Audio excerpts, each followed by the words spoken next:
crecía. La palabra clave es crecer. El crecimiento no es malo, es simplemente la evidencia de que un ser está vivo. No solo el crecimiento físico, sino el crecimiento en todos los sentidos, y tratándose la iglesia, pues, del crecimiento espiritual. Pero el hecho de que hay verdadero crecimiento espiritual no quiere decir que no haya crecimiento físico. El número de los miembros de la iglesia primitiva aumentaba, crecía mucho en aquellos días. Y entonces encontramos el versículo 1 que dice, recuerda que estamos en Hechos 6, en aquellos días, como creciera el número de los discípulos, hubo murmuración de los griegos contra los hebreos de que las viudas de aquellos eran desatendidas en la distribución diaria. Aquí vemos una realidad del crecimiento. Junto con el crecimiento vienen los problemas. Hijos chicos, problemas chicos. Hijos grandes, problemas grandes. Familias pequeñas, problemas pequeños. Familias grandes, pues problemas grandes. Es una ley de la vida. Si no quieres enfrentar dificultades, no crezcas. Pero recuerda que el que no crece, en algún sentido, está muerto. Bueno, el problema que surgió en la iglesia primitiva, cuando empezó a crecer, fue la insatisfacción de los cristianos griegos. Ellos empezaron a quejarse de que las viudas griegas eran desatendidas en la distribución diaria del pan, dice el texto. ¿Qué es lo que sucedía? ¿Había injusticia? ¿Los cristianos judíos eran injustos? ¿O los cristianos griegos eran demasiado reclamones? ¿Cuál era la realidad? Bueno, lo cierto es que había problemas. Y cuando una iglesia enfrenta problemas, pues esos problemas son la oportunidad de evaluar las cosas y descubrir qué cambios deben ser hechos. En tiempos de aparente éxito es fácil acomodarse, y ese es un tremendo peligro para cualquier iglesia. Alguien dijo que el éxito es el nido del año pasado de donde los pájaros ya se fueron, pero tú no te das cuenta a veces de eso. Cualquier iglesia o institución que crea que porque en este momento las cosas le van bien, todo le seguirá yendo bien en el futuro sin que sea necesario algún cambio, está condenada al fracaso. Los apóstoles, delante del problema, analizaron la situación y llegaron, pues, a la conclusión de que algo tenía que ser hecho. Hechos capítulo 6, versículos 2 al 4, relata este incidente de la siguiente manera. Convocaron a la multitud de los discípulos y dijeron, no es justo que nosotros dejemos la palabra de Dios para servir a las mesas. Buscad pues, hermanos, de entre vosotros a 7 varones de buen testimonio, llenos del Espíritu Santo y de sabiduría, a quienes encarguemos de este trabajo, y nosotros persistiremos en la oración y en el ministerio de la palabra. Allí comenzó el ministerio de los diáconos. Fueron los diáconos los que se dedicarían al diaconeo, mientras que los apóstoles continuarían con la diaconía. Ambas palabras griegas están relacionadas con el servicio. Diaconeo con el servicio de las mesas y diaconía con el servicio de la palabra. Te das cuenta que delante del problema que había surgido por causa de la reclamación de algunos, fue necesaria la organización. La organización es parte del crecimiento. Sin organización, por más buena voluntad que exista, se cae más tarde o más temprano en la anarquía, en la cual cada uno hace lo que quiere y todo se transforma en una confusión que no tiene salida. Por lo tanto, cuando alguien dice, yo estoy con la iglesia, pero no quiero saber nada con la organización, no sabes lo que estás diciendo. No hay iglesia sin organización, porque el orden es la base de la organización y el orden es la base de la administración divina. ¿Por qué tú crees que Lucifer se rebeló? Porque no quería el orden. Para todo hay orden en la vida, inclusive para las cosas espirituales, para las cosas de Dios. Vamos a la segunda parte. Hablaremos aquí de uno de los 7 diáconos que fueron nombrados en aquella ocasión. Me refiero a Esteban. En el Nuevo Testamento, mira, hay 2 palabras para referirse a una corona. La primera palabra es diadema, que significa una corona real, de rey. Y la otra palabra es estéfanos, que quiere decir una corona de victoria, que cualquier ser humano puede recibir. La corona real solo la reciben los príncipes, pero el estéfanos lo puede recibir cualquiera. Ahora es interesante que el nombre de Esteban viene justamente de la palabra estéfanos. La corona real se hereda, pero la corona de victoria solo se da al que llega al fin de una carrera o al que pelea una batalla. Pues Esteban corrió la carrera del cristiano y peleó la batalla de la fe. Hechos 6:8 dice: y Esteban, lleno de gracia y de poder, hacía grandes prodigios y señales entre el pueblo. Sabes, el poder del Espíritu solo se manifiesta en la vida de alguien que ha entendido el tema de la gracia. La vida de Esteban era una vida de poder porque había entendido el tema de la gracia. La gracia de Cristo es el centro del Evangelio. Cuando entiendes que has sido salvado por gracia, no hay cómo exaltarte a ti mismo. Tú desapareces y Jesús es exaltado. Pena que a muchos les lleva tiempo entender que en la bendita obra de la salvación no hay una pizca de participación humana. Dios no te salva por lo que haces, sino por lo que Jesús hizo por ti en la cruz del Calvario. Esteban había entendido eso, y el resultado era que el Espíritu se manifestaba poderosamente en su vida. Pero eso no agradó a los judíos, porque la confianza de la salvación de los judíos estaba depositada en el fiel cumplimiento de la ley, en la obediencia. Ahora, el hecho de que tú crees en la gracia no quiere decir que la obediencia no tenga sentido, pero es un error fatal creer que la obediencia es la base de la salvación. Pues entonces, como los judíos no entendían eso y Esteban predicaba la gracia, ellos se levantaron contra Esteban. Hechos 6:9-11 narra el incidente de la siguiente forma. Entonces se levantaron unos de la sinagoga llamada de los libertos y de los de Cirene de Alejandría, de Cilicia y de Asia, disputando con Esteban. En Cilicia estaba Tarso, la ciudad de Pablo, de Saulo de Tarso. Continúo leyendo. Pero no podían resistir a la sabiduría y al espíritu con que hablaba, se están refiriendo a Esteban. Entonces sobornaron a unos para que dijesen que le habían oído hablar palabras blasfemas contra Moisés y contra Dios. Voy a explicar un poco para que entiendas lo que estamos leyendo. En aquellos tiempos vivían judíos de varias naciones, cada uno en su propio barrio, y algunos de sus grupos étnicos tenían sus propias sinagogas. Los libertos, que son mencionados en el texto que acabo de leer, eran descendientes de los judíos que habían sido cautivos en un tiempo, pero que ahora eran libres del poder romano. Se llamaban libertos. Fueron estos los que dirigieron la campaña contra Esteban y lo llevaron ante el Sanedrín. Vamos ahora a la tercera parte, porque aquí veremos a Esteban ante el Sanedrín. El siervo de Dios estaba allí, siendo acusado de blasfemar contra Dios y de decir que las ceremonias del Antiguo Testamento ya no tienen valor. Y no tenían mismo, porque todo aquel ceremonial judío tenía como propósito llevar la mente de los adoradores judíos a Cristo. Sin embargo, ellos estaban tan amarrados al ceremonial que tomaron eso como motivo para acusar a Esteban. El capítulo 7 de Hechos presenta el sermón de Esteban. Este sermón es el más largo del libro de los Hechos de los Apóstoles. En este sermón Esteban recapitula toda la historia de Israel.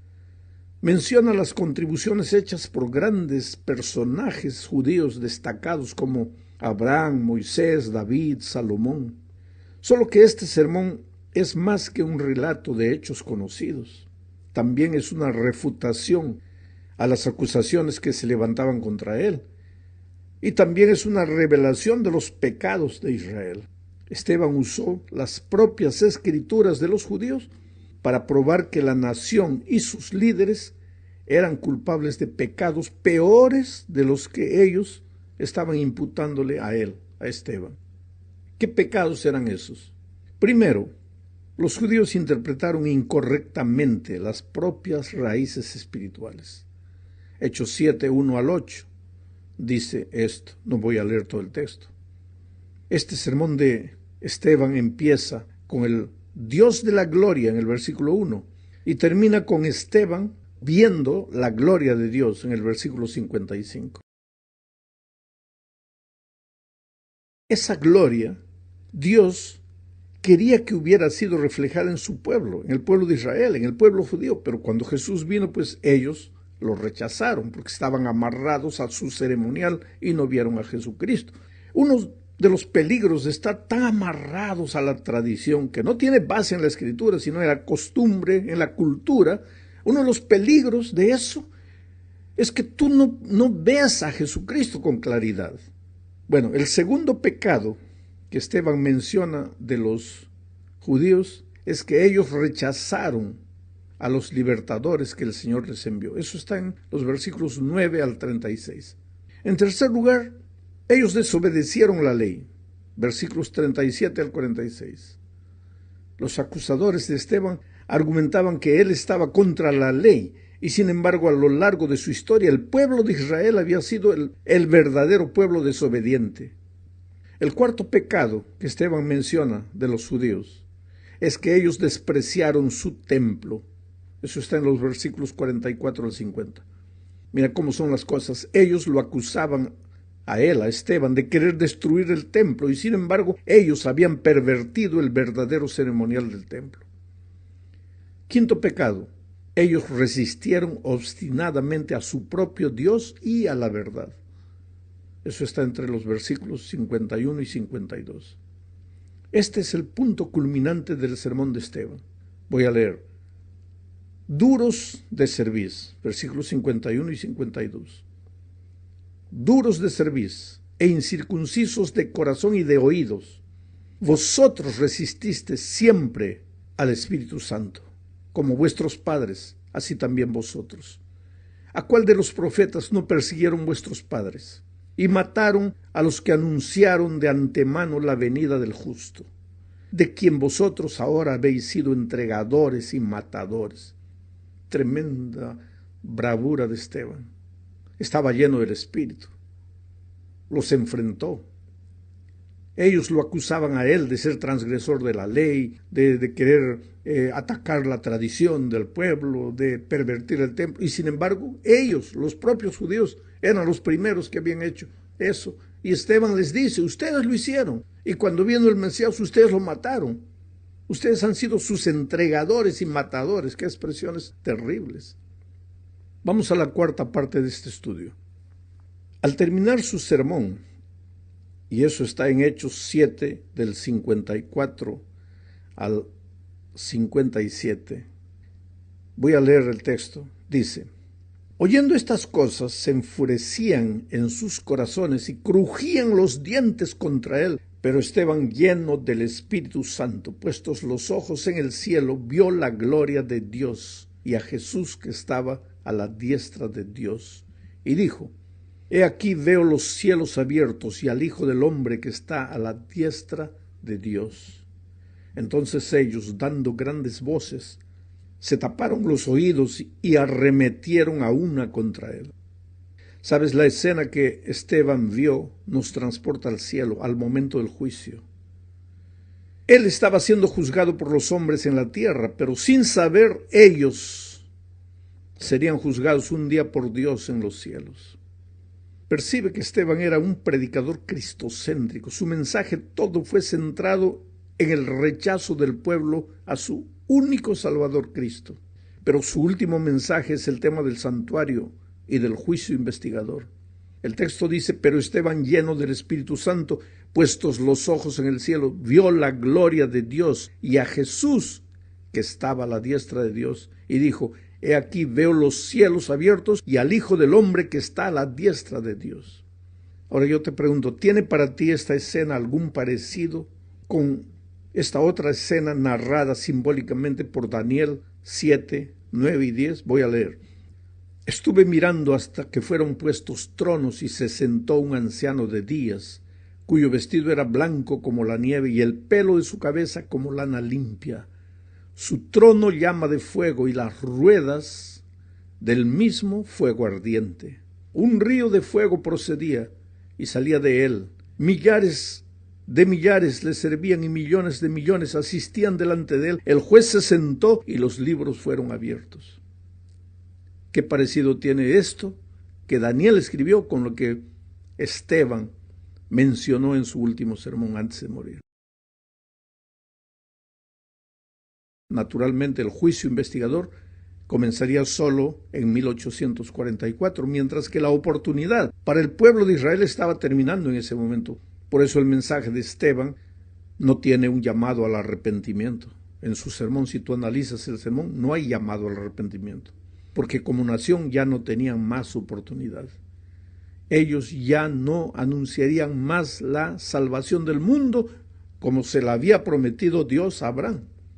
A partir de ese momento, los mensajeros del Evangelio al mundo ya no serían los judíos. Como pueblo, serían los seguidores de Jesús. Judíos o gentiles, pero seguidores de Jesús. Ellos deberían abandonar Jerusalén y dar testimonio a todo el mundo, testimonio del Evangelio. Sin embargo, los judíos podrían salvarse, claro, pero individualmente, ya no como nación. Por eso Esteban oró. Hechos 7, 59 y 60 dice: y apedreaban a Esteban, mientras él invocaba y decía: Señor Jesús, recibe mi espíritu. Y puesto de rodillas, clamó a gran voz: Señor, no les tomes en cuenta este pecado. Y habiendo dicho esto, durmió. Y esa oración intercesora fue respondida poderosamente. Porque aparentemente, ¿quién diría que aquel movimiento de agresión estaba siendo dirigido por Saulo de Tarso, a cuyos pies colocaron las ropas ensangrentadas de Esteban? Y algunos días después, ese Saulo se convierte como resultado, entre otras cosas, de la oración de Esteban en el último momento de vida. Llegamos ahora al fin de este comentario, hablando sobre la propagación del Evangelio a partir de ese momento. ¿Sabes? La muerte de Esteban desató una tremenda persecución contra la iglesia cristiana de aquellos días. Pero la historia ha demostrado que es en la persecución y en las dificultades que la iglesia crece. A lo largo de mi vida, en diferentes países, he visto que cuando la iglesia entra en crisis por algún motivo, no voy a especificar este o aquel motivo, pero cuando la iglesia entra en crisis es ahí que crece, porque es en el dolor que la iglesia testifica. Por donde quiera que los cristianos eran esparcidos en aquellos días, testificaban de Jesucristo. Y la iglesia crecía, ya no solo en Jerusalén, sino donde quiera que los cristianos iban huyendo de la persecución.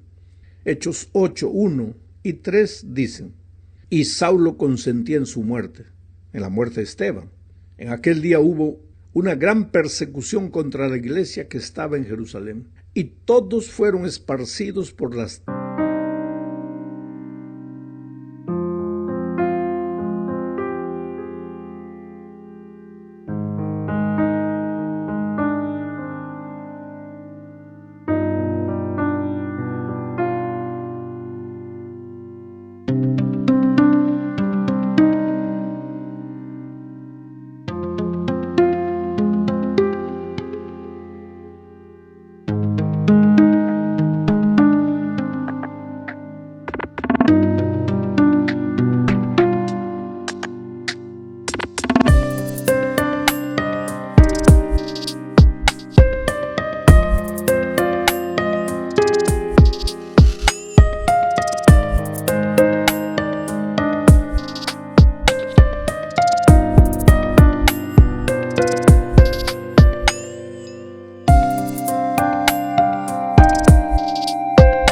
tierras de Judea y de Samaria, salvo los apóstoles.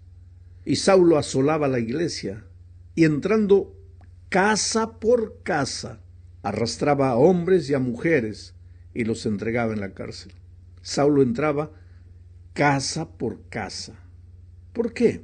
Porque la iglesia de aquellos días se reunía en las casas. Saulo sabía que si destruyese a la iglesia en las casas, destruiría a la iglesia como un cuerpo. El diablo también sabe eso. Tal vez por eso hoy día entra en la cabeza de muchos hermanos para no aceptar el plan de los grupos pequeños, que nada más son la iglesia de casa en casa, casa por casa. Bueno, siguiendo adelante con el capítulo 8 de Hechos, veremos que se destacan dos incidentes. Primero, la predicación de Felipe en Samaria. Muchos samaritanos se convirtieron, muchos se bautizaron, y la iglesia de Jerusalén, cuando oyó la noticia de que la obra estaba creciendo en Samaria, envió a Pedro y Juan.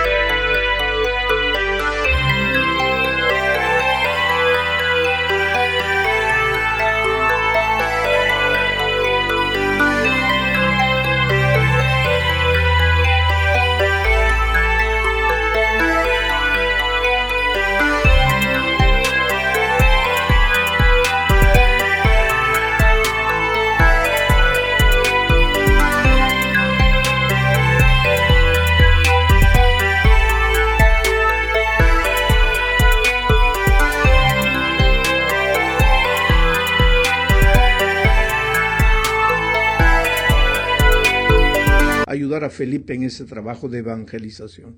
Al regresar de vuelta a Jerusalén, Pedro y Juan pasaron por otras ciudades samaritanas pequeñas predicando a Jesús y con muchos buenos resultados. En este capítulo 8 también se narra la conversión del eunuco etíope. Quiere decir, el evangelio había salido de las fronteras de Israel y se estaba esparciendo por otros países y lugares, samaritanos y etíopes.